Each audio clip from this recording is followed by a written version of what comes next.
جب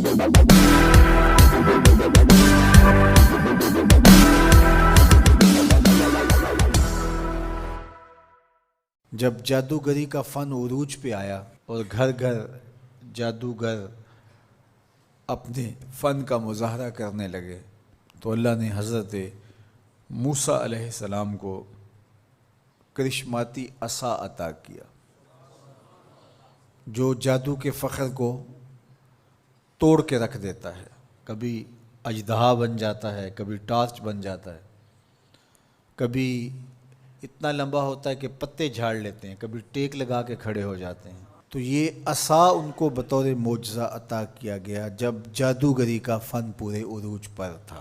موسیقیت کا جب بانکپن آیا اور موسیقی کے ذریعے لوگوں کو مسحور کیا جانے لگا تو اللہ نے حضرت داؤد علیہ السلام کو وہ آواز کا جمال عطا کیا کہ جب وہ زبور پڑھتے تھے تو اڑتے پرندے رک جاتے تھے.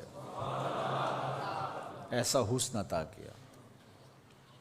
لوہے کی صنعت عروج پہ آئی اور لوہے کو گرم کر کے نرم کیا جاتا، ڈھال کر کے زرہیں تلواریں بنائی جاتی، ظروف بنائے جاتے. تو اللہ نے حضرت داؤد علیہ السلام کو یہ معجزہ دیا کہ وہ لوہے کو ہاتھ میں لیتے موم کی طرح نرم پڑ جاتا اور جس طرح چاہتے اس کو وہ شکل دے دیتے. طب یونانی جب اپنے مرتبہ کمال کو پہنچتی ہے اور ہر مرض کی تشخیص، تدبیر اور علاج معالجہ دریافت کر لیا جاتا ہے، لیکن 3 امراض کا علاج طب یونانی سے نہیں ہو سکتا ہے. مادرزاد اندھے کی آنکھوں میں روشنی نہیں رکھ سکتے، کوڑی کے جسم کو شفا نہیں دے سکتے، تیسرا ان کے پاس موت کا علاج نہیں ہے. تو طب یونانی کے عروج کے زمانے میں حضرت عیسیٰ آتے ہیں تو ان تینوں مرضوں کا علاج لے کے آتے ہیں. مردے کو ٹھوکر مارتے ہیں، وہ اٹھ کے باتیں کرنے لگ جاتا ہے. کوڑی کے جسم پہ ہاتھ پھیرتے ہیں، اسے شفا مل جاتی ہے. نابینا کی آنکھوں پہ ہاتھ رکھتے ہیں، نور اترنے لگتا ہے. مصر کے کوچہ و بازار میں جب حسن والوں کے حسن کے چراغ جلنے لگے اور ایک سے بڑھ کر ایک حسین دل لبھانے لگا، ان کی عشوہ ترازیاں نیندیں اچاٹ کرنے لگیں، تو اللہ نے حسن و جمال کے زمانے میں حضرت یوسف علیہ السلام کو معجزہ جمال دے کے بھیجا. اور جب ان کے جمال کا، حسن کا چراغ روشن ہوا تو سارے دیے بجھ گئے، اور جنہیں ناز تھا اپنے حسن پہ وہ اپنی انگلیاں کاٹتے ہوئے دکھائی دیتے ہیں. تو ہر دور میں ایسا ہوا. آپ انبیاء کی تاریخ پڑھتے جائیں اور ان کے معجزات دیکھتے جائیں، اور اس دور کا عروج اور بانکپن آپ کو جو ملے گا، معجزہ اس کا توڑ آپ کو نظر آئے گا. جب میرے اور آپ کے آقا و مولا تشریف لائے تو زبان و بیان کا عروج تھا، قرآن دیا گیا.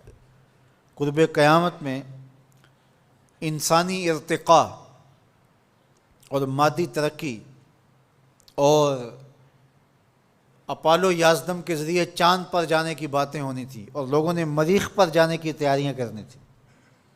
تو اللہ نے اپنے محبوب کو دوسرا بڑا معجزہ معراج عطا کیا کہ دنیا الٹی چھلانگیں بھی لگاتی پھرے، وہاں کسی کا خیال بھی نہیں پہنچ سکتا جہاں محمد عربی کے قدم پہنچ گئے.